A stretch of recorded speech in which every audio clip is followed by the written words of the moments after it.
Welcome to the Faith and Trauma Center podcast, a unique approach to exploring the intersections of religion, trauma, sacred spaces, and mental health. Each month, we choose a different topic to discuss weekly from different perspectives. The first week, we explore the faith, community, and clergy perspective. The second week, the mental health practitioner perspective. The third week, the perspective of individuals working to heal from religious trauma. And the fourth week, we invite a special guest who has been impacted by our monthly topic to join us. This format follows the design of the Faith and Trauma Center's 3 pathways for resources and education. We invite you to explore all the additional material that we offer at faithandtraumacenter.org. Let's jump into this week's conversation. Hey, everybody. Welcome back to Faith and Trauma Center podcast. I am your host, Christy Love, joined by my co-host, Holly Madden, and we are post-Christmas by just a few days as we record this. So I hope everyone had a wonderful Christmas. We are wrapping up 2025, and that's kind of the hope of this podcast, is to talk about wrapping up one year and starting another. And Holly's going to kind of center our conversation today, I believe, around the solstice. So I turn it over to you, my friend. Thank you. Yeah. I just want to check in. How are you? How was your, I know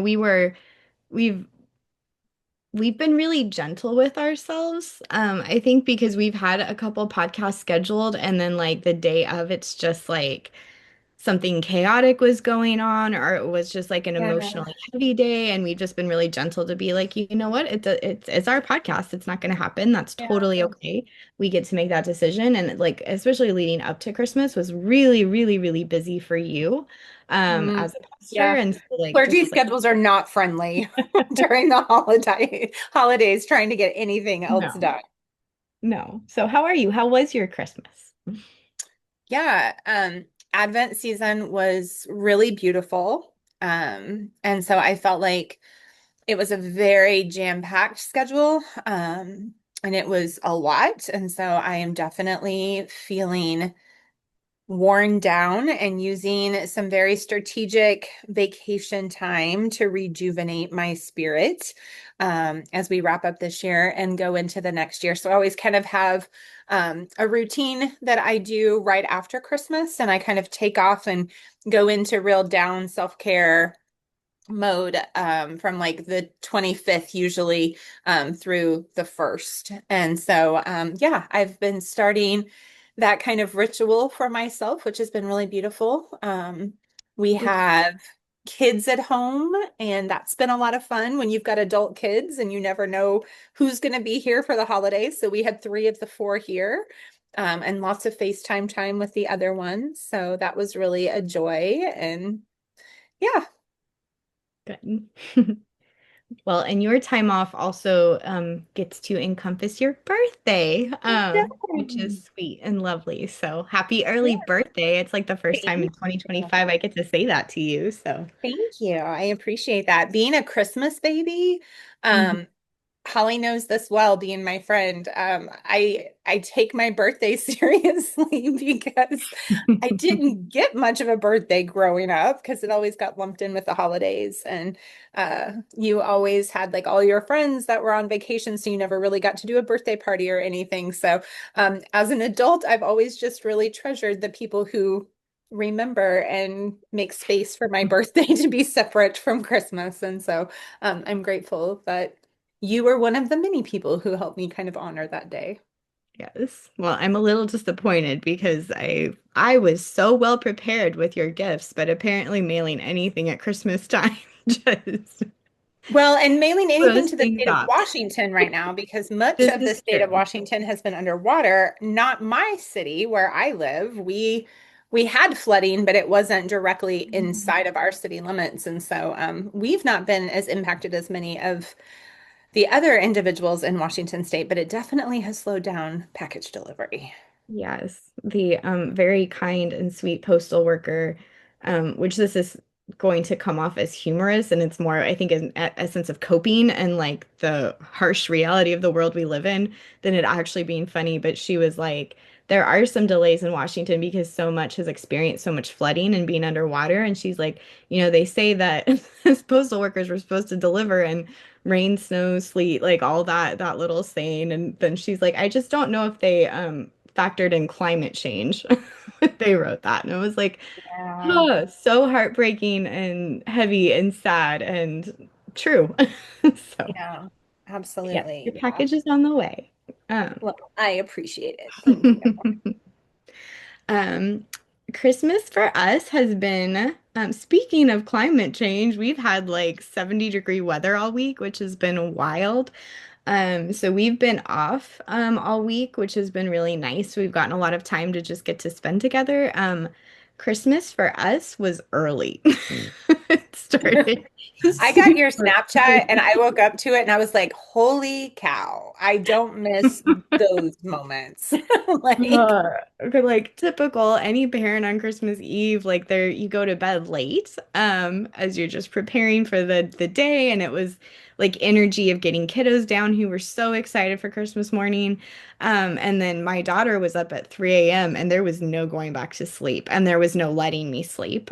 She was very kind and tried to let her brother sleep, but she just was so excited, had to come in and kept checking the time and just like needed somebody else to know how much energy was pulsing through her tiny little body. And then by the time Hudson woke up at just before 4:30, it was like it was done. We were up for the day. oh my gosh, so early. So, So early. not I had to really- wake adult kids up at 9 to do Christmas at our house. So I know, and I think I snapped you back and said I love that for you. yeah, it was nice. It was It nice. was early, but it was magical and wonderful and beautiful. And then we've gotten a lot of time, especially like today, to rest. We had a lot of time to be outside, which has been really important. And so, Yeah. yeah, I'm excited to have this conversation today because it's been, even though it does not feel like winter here, the weather's changing. It's like moody outside. It's still warm, but it's like moody where Mhm. like you feel it, like the clouds are rolling in and it's bringing in it's really windy too, which is always a sign here that it's shifting, even though it's like warm wind right now. It won't be warm wind tonight, but Right, so like here, like I'm like gonna have this conversation as it's like it doesn't feel like winter here, but it's coming. right. So It's coming back. You've had winter. It's coming yes, back. it's coming. Yeah, this is true. We kind of get the multiple Yeah. seasonal shifts, but I kind of wanted to start and just ask you because I think um you said winter solstice, and yes, like we just experienced the winter solstice. I know for me, that's like I love seasonal days. They're actually more special to me than like holidays. And they just feel really beautiful. And like I had this beautiful plan on the solstice, and it all went out the window because I was like, I want to embody what the season's actually about and spent a lot of time like quietly creating and resting instead of trying to like put things together and organize things. I had an event plan that day that nobody RSVP'd for, and it just felt like this like affirmation of that, like the message of winter is really supposed to be one of rest. And we can talk more about some of that. So I've had like all this excitement of just like kind of building and just kind of being in this place. But in full transparency, like talking about winter is also not like the most magical thing for some people, where like have I see a lot of magic in winter. We've also worked in such close proximity to suffering that winter has just sucked and been horrendous. But then there's also like the part of me that like mid-January here when it gets really, really, really, really, really cold and mental health starts to tank, that like I have hated winter. And usually every year there's a period of time where I'm done with it. I'm worn out from it. So like I just like in full transparency wanted to ask you, what is something that you like or enjoy about winter? And that can be anything, that even if it's like an indoor thing, it doesn't have to be like the birds, like what I probably will talk about. And then what is something you really don't like about winter? Mm. Okay, you're springing these on me without any I am. If you want me prior to start, I notice. can. Well, I mean, I can tell you very quickly what I don't like about winter. Mm. That's easy. I don't do well with the cold. My body doesn't do well with the cold.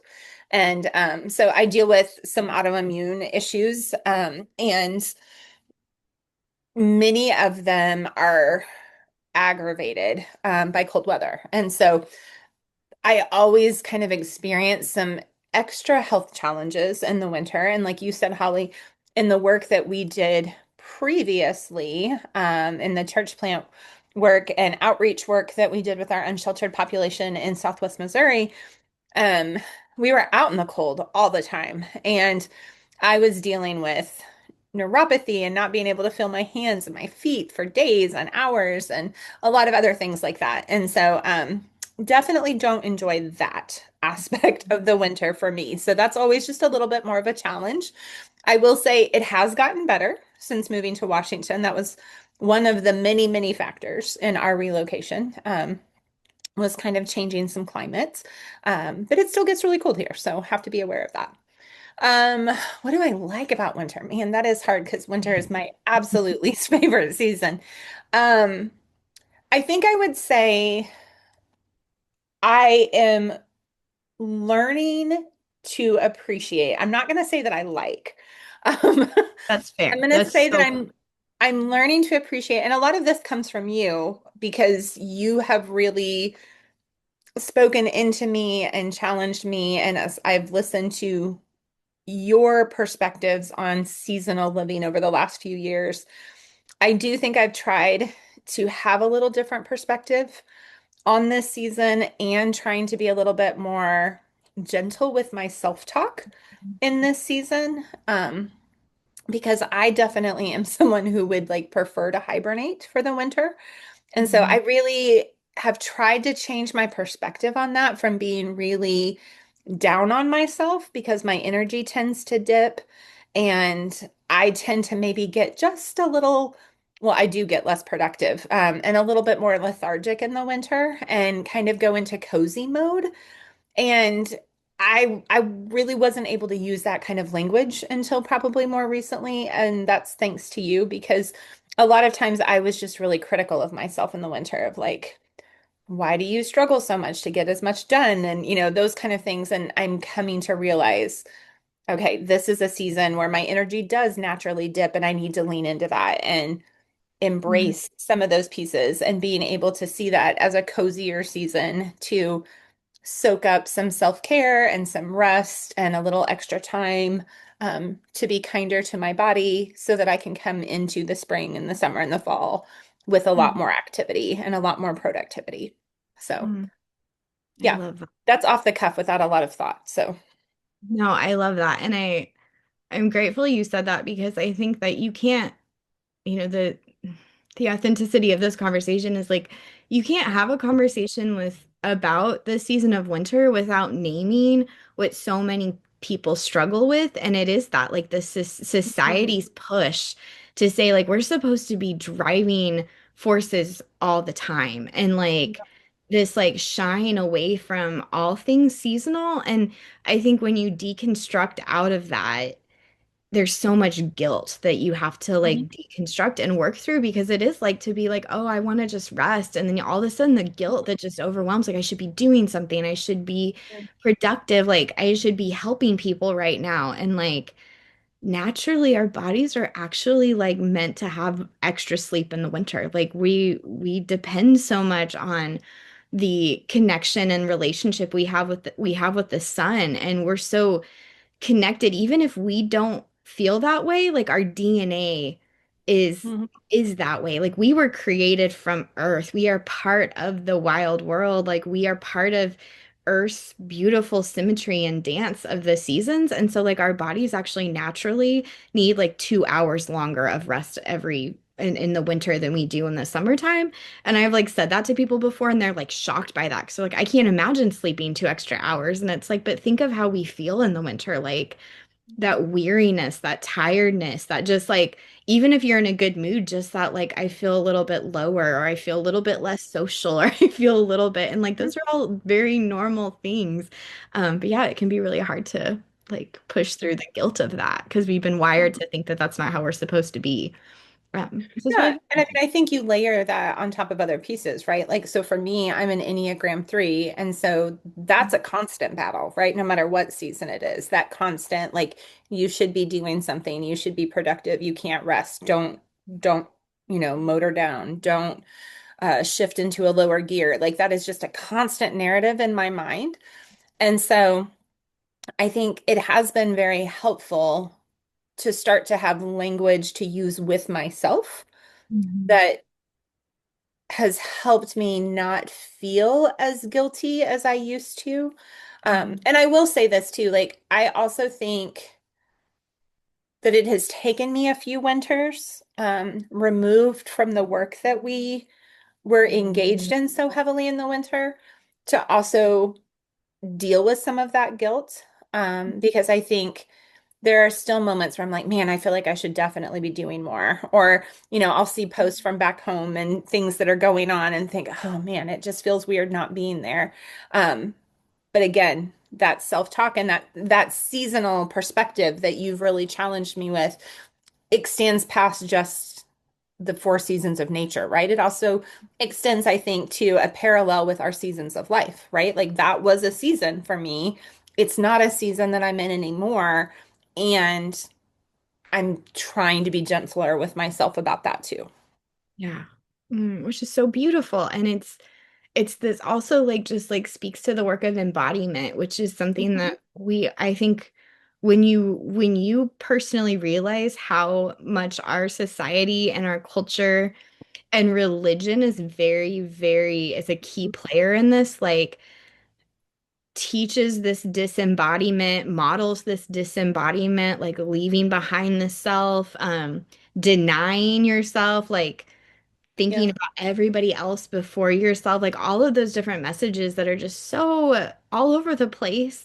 And then I think when you're slowly like working through that and like coming back into your body, like you're actually even more aware of your fatigue or you're more aware of your exhaustion level or your especially if you're surviving with a chronic illness or with a disability or with an ongoing battle with an illness and having to like come to terms with that. And I think embodiment actually makes us more aware of that and feel that more, which can feel worse. But it's also like that permission, like you said, that embodiment to be like, I'm taking care of myself in this season because this is what I need. And that's really important and a Yeah. wish that I have for every person. So. Yeah. Yeah. Okay. You've had time to think about this. So, I um I actually really like in same thing, I think stepping away from just the intensity of the work that we were doing, and as a very empathetic person, like I used to feel so guilty when I would look outside or be outside in the winter and love it. Like, because I actually, like, at my core, I love the winter, but like, it's one of those things that it's taken me a long time to even admit that. But it's also taken a long time for me to work on healing in my own, like, especially with my own mental health symptoms, to be at peace with wintering because so much of wintering actually happens in like isolation and it happens in like withdrawing from people. And that's not a bad thing. Like we're supposed to say no, like you're supposed to have some time by yourself. And those are good, beautiful period times of growth and being able to just like be in who we are. And I, for a very, very, very long time, like wasn't safe to be by myself, that there was just so much of that that would trigger thought patterns. And it was just like, I would call you up and just be like, I just need to be at your house right now. Like, or like go be sit in the room with my husband and be like, I just can't be alone. And so, in learning how to be with myself, I've been able to admit, like, I actually really love this season of winter. My favorite things about winter are I just love all the birds that stay in the winter. They're just so much fun, and I love birds all year long. And I really grieve when birds migrate because I miss them. Like I'm missing my hummingbirds so much right now, and like the Canada geese flying over. Like I'm getting emotional. Like I miss their presence. It's just like I feel it in my soul.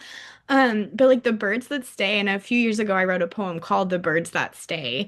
And it's a poem written to the birds that winter with us. And I just have there's so much kinship with them. So for Christmas, you actually bought me a bird feeder that has a camera on it, and it has been like the delight of my life because I love being outside, but it also this gives me like in the morning Especially when I'm like making breakfast with the kids or something like that, my little app goes off and I'm like so excited to check it and be like, oh, it's a cardinal or little tufted titmouse or chickadee saying hello to me. And it just like, oh, it warms my heart. So I love the wild in the winter. I love hiking in the winter. And we've been doing a lot of hiking in this week because it's been so nice. And I went early the day after Christmas. And there's something really special about hiking in the winter because you meet a lot of other very like-minded people. Whereas like in the summer, you meet just like so much diverse people. And because there's just so much more of that drive to be outside. And in the winter, it's kind of like you have to really want it. So I went hiking and it was just like everybody I met had binoculars and it was like, I see you. So that's really special. Yeah, I'm like I get so excited, so silly. I'm so silly, but I love it. I love that winter is supposed to be a time where we can like things are in this beautiful period of like incubation and waiting, like seeds are in the soil, like there's so much good things that can just be kind of like becoming what they're supposed to be without so much like external effort. So Mhm. like the symbolism of that and just like my own creativity or my own work has been really meaningful to me. And I do like I really connect with that need for a little bit more rest and even in thinking accepting that I'm more introverted than I used to think I was, like the need to be a little bit more introverted is really lovely. The Mhm. things that I do struggle with, I also like when it gets extreme cold, that doesn't feel super great. I've got some health things as well, and that's been a challenge to admit. Like there are just times I shouldn't be going outside on a hike. Like that takes a longer to recover from. And I think it's that battle with my own empathy of just holding both the darkness and the suffering. So I think that's kind of where I want to like even talk with you, Christy, because something that like I've had to deconstruct from my own religious upbringing was this like identification of darkness with bad or Mhm. darkness with evil. And Leanda Lynn Haupt wrote this beautiful book called Rooted, and there's a chapter in this book where she like hardcore deconstructs darkness and talks about like how we have done such a disservice to the world and ourselves in that religious context by seeing darkness as bad because there's actually so many good things that happen in the dark. And she talks about like seeds that grow in the soil in the dark and they need that darkness to grow. Like all little tiny beings, like humans included, like we start in the dark. Like the womb does not have light in it. Like we start in the dark and we grow from that and we need that. There's something really beautiful about that.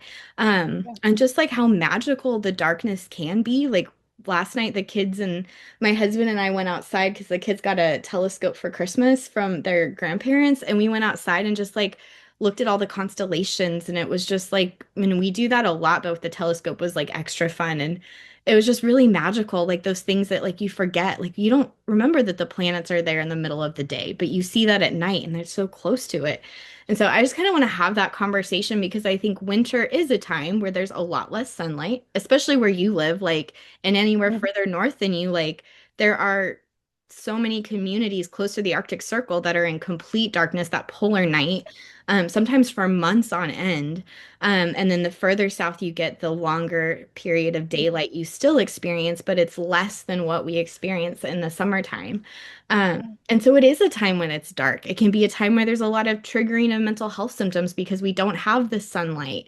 But there is that like correlation of darkness that I just think it's really important to talk about and hold Yeah. both. That like I think that we as a society and community need to deconstruct the dark, but also hold space that there is a lot of triggers. There's a lot of scary things that can manifest in the darkness. So Yeah. Yeah. I mean, you're exactly right.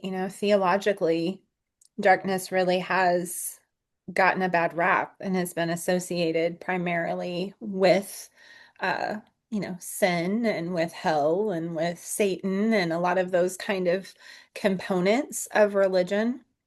And I think, for me, one of the things that I think about a lot when it comes to kind of this in between season, like when I think liturgically about the year, right? We're coming out of Advent with the end of Epiphany, the first Sunday in January. And then you kind of go into this period of, um, you know, we start to prepare our hearts for Easter, right? And you've got Lent and all of those kind of things. But um, for me, one of the things that I often think about, especially this time of the year, is thinking about the life of Jesus. And, we come out of this season of celebration of his birth, and, we know a little bit of some like glimpses from scriptural context about, some of the stories when he was growing up and fleeing to Egypt and showing up at the temple when he was 12. And then there's just really not much there. And Mhm. I kind of think of that as its own form of darkness in a way, right? Like we have all these pieces that we try to put together, but darkness is also associated for me with ambiguity, right? Like there's places and there's things that happen in the darkness that we can't see it all, right? You talked about like the seeds in the soil. We can't see everything that's happening, right? For me to know what's going on, like with one of my plants under the soil, if I'm really worried about what's happening in the darkness, I literally have to dump it out, right? And explore what's happening. We can't always do that with the darkness, whether that's the literal darkness and absence of light, or it's a season, it's a gap, it's a in-between space, kind of like those seasons of ambiguity when we just don't know. We don't know what's going to happen. We don't know what did happen.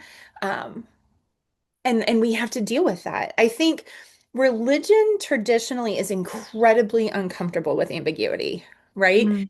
And so in those spaces where there isn't necessarily strong certainty, I think that humankind has had a tendency and a historical tendency to really try to fit things into the ambiguity pieces, into the darkness, and say this is what that is, Mhm. right? And assign things to concepts or create things in the narrative that aren't necessarily there so that we don't have to have that familiar or that unfamiliar feeling, right, of uncertainty. I always get really nervous of any religious context that says I can be certain of these things because I don't think that that's the case at all. I think when we approach Mhm. anything that is holy and theological, to think that we can be 100% certain is always a little bit dangerous, I think, because there's so much ambiguity. There's so much we don't understand and don't know. And so I don't know. I mean, in a long way there, Holly, I think what I'm trying to get us to is this idea that I think there's a reclamation that needs to happen, and it happens on an individual level in that Mhm. process of deconstruction. But I also think that it happens on a corporate level, um, in faith spaces who are willing to say, certainty is not our foundation. Our Mhm. foundation is the willingness to ask questions, the willingness to hold space for doubt, the willingness to say, there is some darkness, there is some ambiguity, there is some uncertainty, there is some contradiction. But despite those things, there's enough here for me to grab a hold of that I can resonate with, that I still feel welcome to ask and wonder and ask those questions. And I think that's part of what that represents to me, and part of what that has helped me in my own deconstruction journey to reclaim those concepts as something that we're very much trying to force into a narrative that just didn't resonate with me. Mm. That's so good. Um, and so beautiful. And I think because many of us with privilege can exist in a season like winter where there is some barrier there, where we're inside Mhm. of walls and there's heat and we can drive a car to work or to the grocery store. And so sometimes there's this removal of like the immediate effect of, and I think we're still impacted by it. And there's so many without privilege that suffer in it. But when we have that degree of removal, like it's really important that this is not like a, oh, you should go be outside in the cold. Like, this is not at all that kind of a conversation. It's a conversation around like this season has so many powerful reminders. It can be such a beautiful source of inspiration for us of how we're supposed to live. And I think that's a really beautiful, and I love that because that's not actually like one of the words that I've written under winter is ambiguity, but it makes so much sense. Like, I think we can be so uncomfortable with the unknown, but yet there's so much magic and beauty and necessity that happens in the unknown space. Caitlin Curtis always refers to that as like the liminal space, and I love that word, like that kind of in between space. And I think that when you have these periods, these seasons of there's like waiting, I think comes to mind. There's a lot of waiting that happens in winter. There's like something, there's so much happening if we would just give ourselves permission to feel uncomfortable, then like just that unknown or that permission to say, like, I don't have to have the answers. And that's a beautiful thing. That's an okay thing. That's a human thing. That's a natural thing. I think it's really beautiful. Yeah. And I think, speaking to those that you acknowledge with privilege, especially in the winter, for those of us that do have the privilege of heat and transportation and shelter, I think it's really important to remember that you can connect in your privilege Mhm. with the recognition of how blessed and how lucky you are. And you can use that Mhm. and let that kind of form and motivate you to say, What I have should not be inaccessible by Mhm. so many people," right? So, like, in those seasons where we are really grateful for shelter and for heat and for transportation and for those protections from the elements, I think it's also a really important time for us to connect with the advocacy of using our privilege as a platform and as a way to say, like, we live in one of the richest countries in the world. This should not be reserved Mhm. for only certain people in certain income brackets. Like, these are pieces that should be afforded to anyone everywhere. And we look at a lot of European countries who have a very different take on homelessness and poverty and exposure to the elements, especially in the winter. And we do not see the same exposures to the cold. We do not see the same uh, fatalities due to cold weather in many European countries that we see here in our country. And I think that's something that just calls us to wrestle with that as well. 100%. And I think that it's so important that, I think I look back to that season where we were working, so the proximity of that was so close every single minute of every single day for us. And like I think of my nervous system, how dysregulated I was often because there was so much crisis around us that I was not capable of holding both very well, like the wonder, the awe, the magic, the beautiful things that can be of winter and the suffering, and how important it is that we honor that there can be both. And like I think that that's a beautiful way to say it, that you advocate, you work for, you do whatever you feel this like calling in your spirit to do, what your capacity is to fight for that accessibility so that there is this like communal appreciation of the winter, this communal ability to appreciate, to experience the winter in a way that is safe, and that people can access those really beautiful parts of winter that come with that, having those basic needs met. And I think giving myself permission to like hold both has been so grounding for me and so healing for me because I need to have the magic. Like I need to have that wonder and that awe. And there's no reason to feel guilty for that. Like we are supposed to be, like this world is so magical and it's beautiful. And that's what inspires us to fight for the earth justice side of things, to fight for the preservation of our planet, while we can also fight these battles on social justice for people that don't have access to the basic needs they meet. And I think you can hold both things. And it comes from this groundedness. It comes from a lot of hard work, but it's worthwhile work. It's learning to be able to see something like the season of winter and ask it questions like what is in this for me? What are lessons here that I can learn?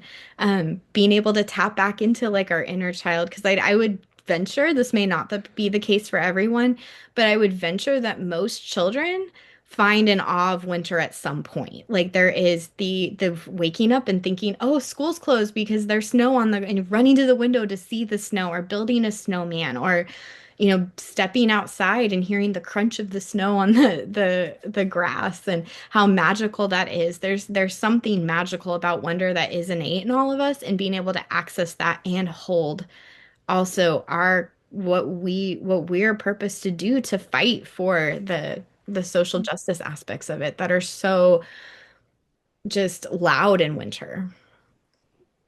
I mean, I think about, when you do find yourself in darkness, that there is an element of feeling scared and disoriented in that.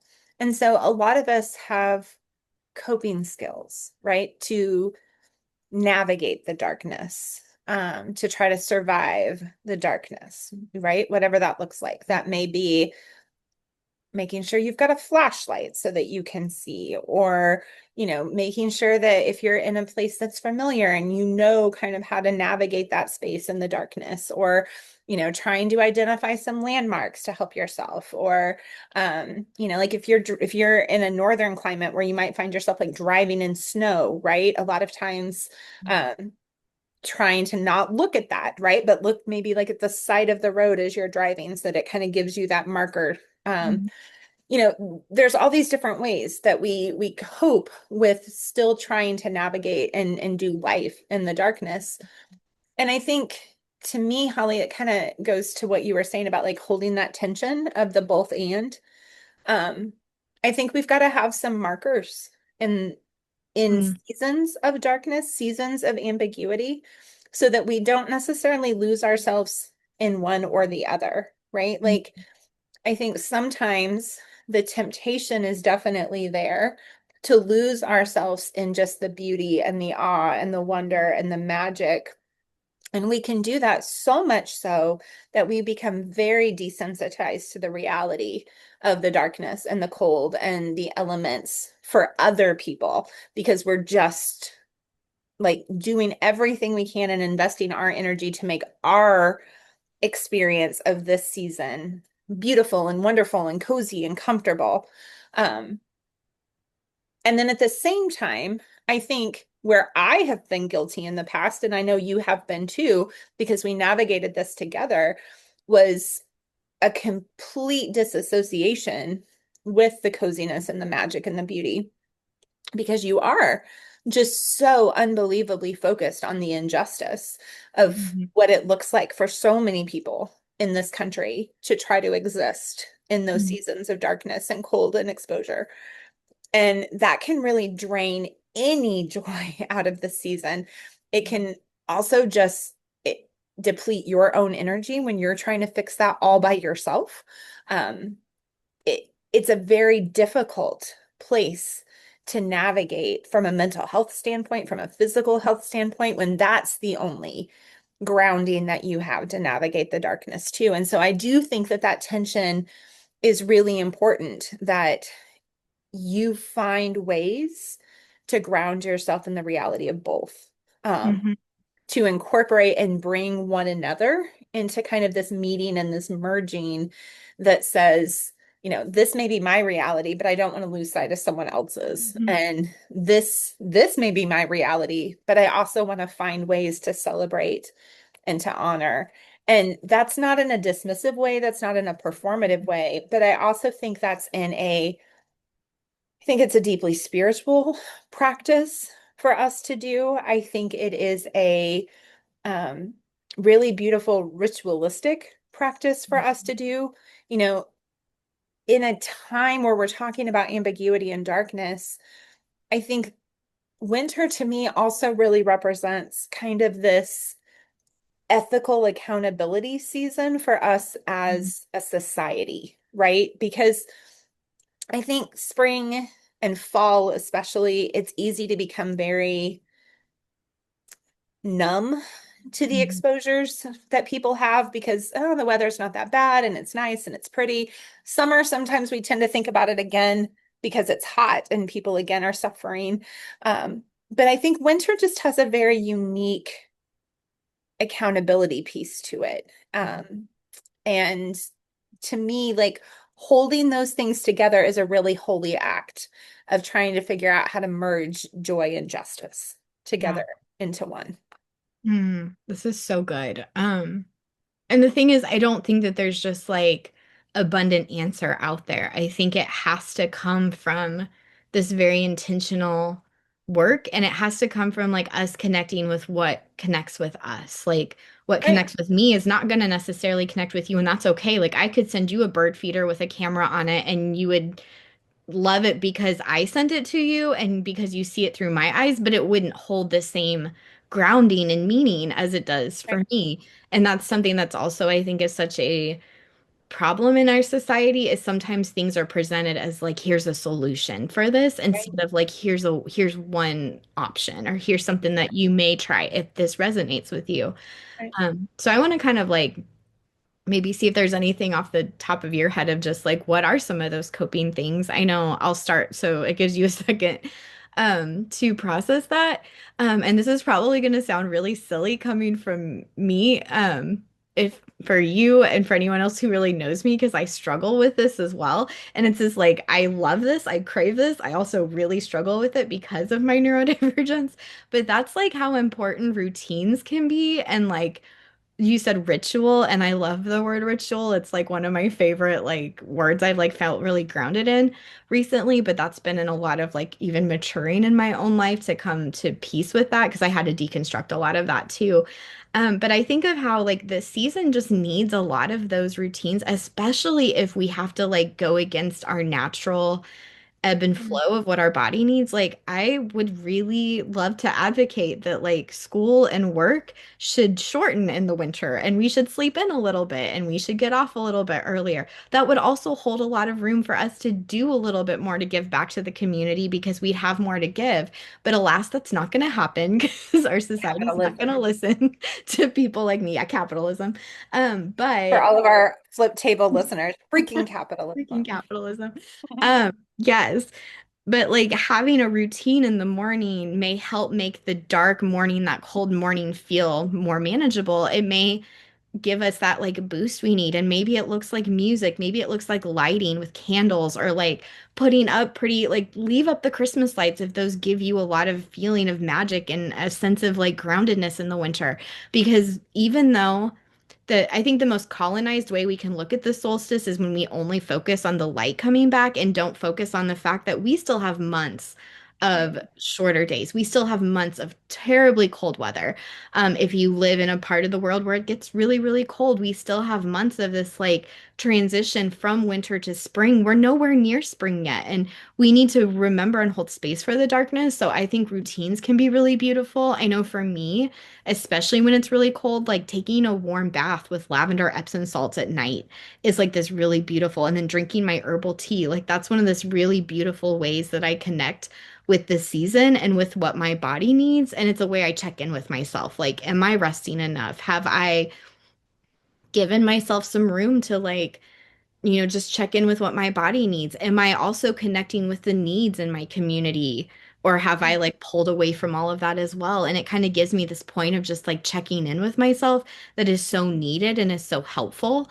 And it's something I think about like during the day where I'm like, oh, I'm really, it's really cold or their situation is really heavy right now. Like I can kind of like, I'm going to keep going because I know that I can get to this evening time where I have this sacred space for myself. And that just is really holding for me, especially with someone who struggles with pretty severe mental health symptoms that can be really triggered by the winter. So I know that has been, and I think our routines will have to look unique to what connects with us, but realizing this may be a season we need to adopt more routines and we need to like protect them and say, I'm going to say no if this disrupts this for me because this holds me, this grounds me, this carries me, or this like inspires me. Um, Yeah. what about Yeah. you? Yeah. I mean, you know I love myself a good routine. I mean, Steal yours. I think no, you didn't steal mine, but I'm just acknowledging that your answer makes me happy. Um, I think I think similarly, I'm going to answer this in two ways. I think similarly to talking about the guidepost conversation of like not losing your way in the darkness, right? Again, this is coming from a strong Enneagram 3 who focuses on goals and productivity. And one of my many rituals at the end of the year is like calculating my accomplishment percentage of my goals from last year and how that affects my overall average for the last 15 years. I have a problem. It's okay. I acknowledge it. No, Um, it's beautiful. It's a beautiful part of who you are and the way it your is. brain works. It's You're more gentle with yourself, so I'm I supportive am of more this. gentle with myself. But it's also a really exciting time to set new goals for me. And I'm someone who really appreciates my goals. But sometimes in the winter, um, in that season and that time, of like starting this year off with intention, but sometimes our energy is down and we can be really hard on ourselves when we don't make the progress we think we're going to make or we get off track really early and we all kind of probably are familiar with the success rates of things like New Year's resolutions and goals and all of that. Mhm. Um for me as someone who is heavy goal oriented, I can tell you like my completion percentage is like around 50%. I know that I'm not going to hit them all, but that doesn't keep me from trying. And it doesn't keep me from using those things to kind of remind myself what my intention is for this year and what I want to do, where I want to invest my energy, where I want to invest my time. And so sometimes in the winter, for me Mhm. to not lose that momentum, sometimes I have to use more visual cues, right? Like I have to write those things down. I have to have a place where I can see them. I like to use a whiteboard.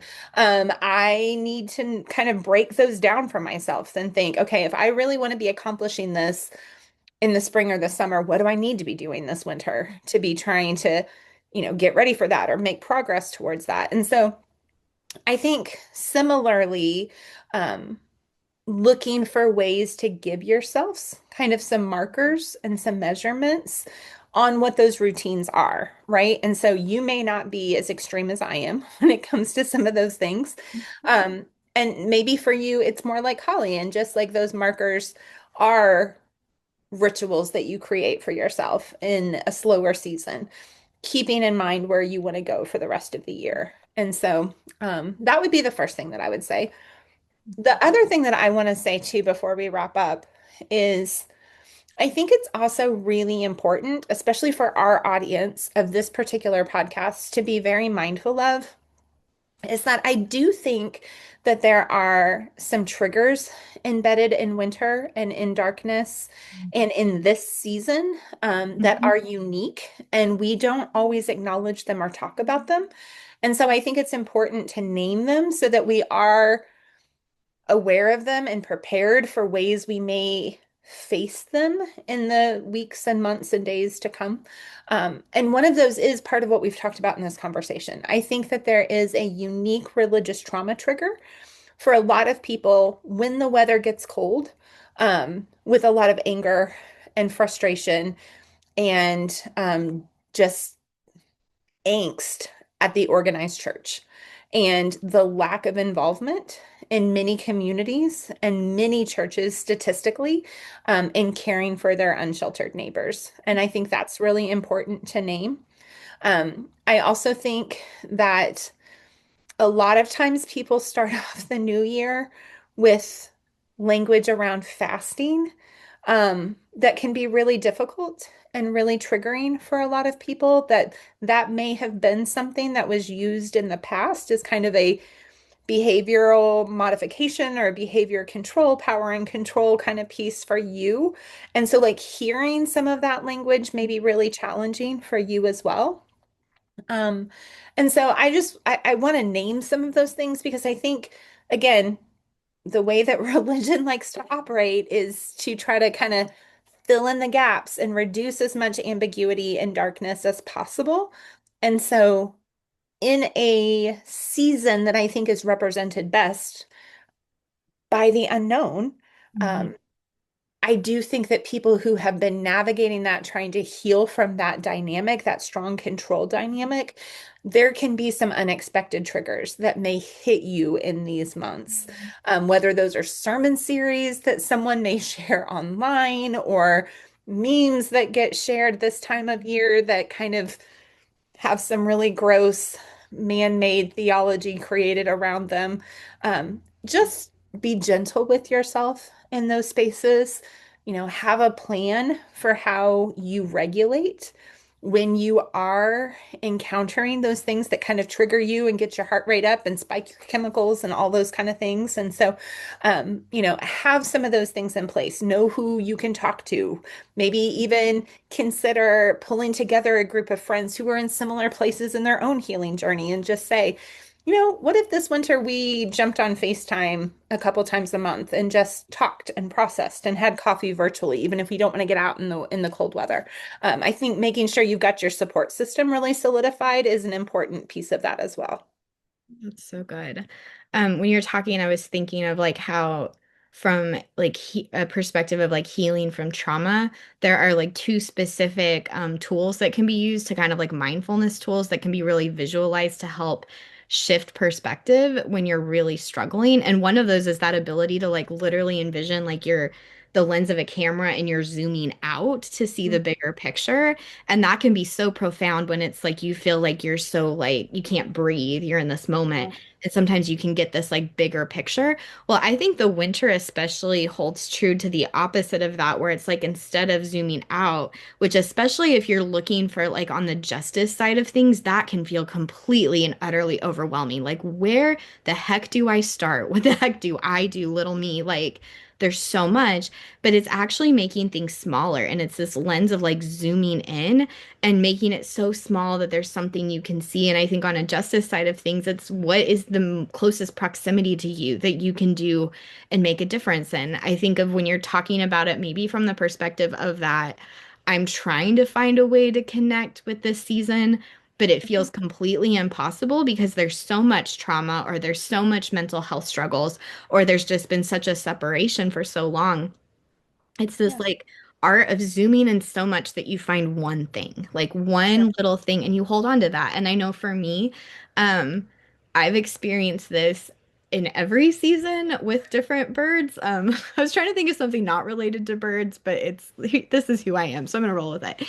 But like there's like a specific bird species that just connects with me, and then I Mhm. look for it everywhere, and I find it when I look for it. And to me, there's like deep spirituality in that, whether you're naming that in or like Christian tradition or more of a mysticism or whatever that is, there's something really sacred about that one thing. And so I would encourage you maybe kind of zoom in and find Mhm. something that you can connect with, something that feels grounding to you, something that maybe it makes you feel like that little bit of magic inside, or maybe it feels comforting to you. And especially if there's a lot of religious trauma triggers around you, it's kind of like zooming then back to that little thing that's like, okay, I'm really triggered, but then I can go outside and I'm going to look for the blue, because for right now it's been blue jays for me in this like the last few months. Like I'm going to go outside and I'm going to listen for the blue jays. I'm going to look for the blue jays. And how oftentimes, especially where I live, I don't always see them, but their call is so distinctive. I hear them, and it's kind of that reminder of like, I don't know, Yeah. it's so grounding for me. And so maybe that resonates with you with something else. It doesn't have to feel natural. I think that in the winter, to find ways to connect to the natural world can be really great, even if it's sitting outside just looking at your window, or like going on a drive and like taking the long route to look at something where there's a little bit more trees, or um water can be really grounding, like driving up to a lake and just like you don't have to get out of your car. But I think finding some of those little natural connection points can be this like reminder of like, in this moment, this feels Yeah. beautiful. Like I don't have to relate it to every other space, but in this moment, this feels beautiful. So, well, I know Yeah. Oh, go And ahead. I think that concept that you're talking in about like zooming in and out really is a great segue to what we're going to talk about in our next podcast at the first part Yeah. of the year. So we've been kind of playing with a concept that we want to introduce you to. So I hope that you'll come back and join us for a much deeper conversation around that. Thank you for tuning in. I hope that there's something magical about the winter that you can connect to as we go about these next few weeks. And just a reminder, be gentle with yourself. We're in the weird week between Christmas and New Year's, which is always just kind of a weird week. I think I've heard that term a lot, like in this weird week. Give yourself some permission to rest, to recover, to enjoy whatever that needs to be for you. And we'll see you back here next week. Sounds great. Thanks, friend.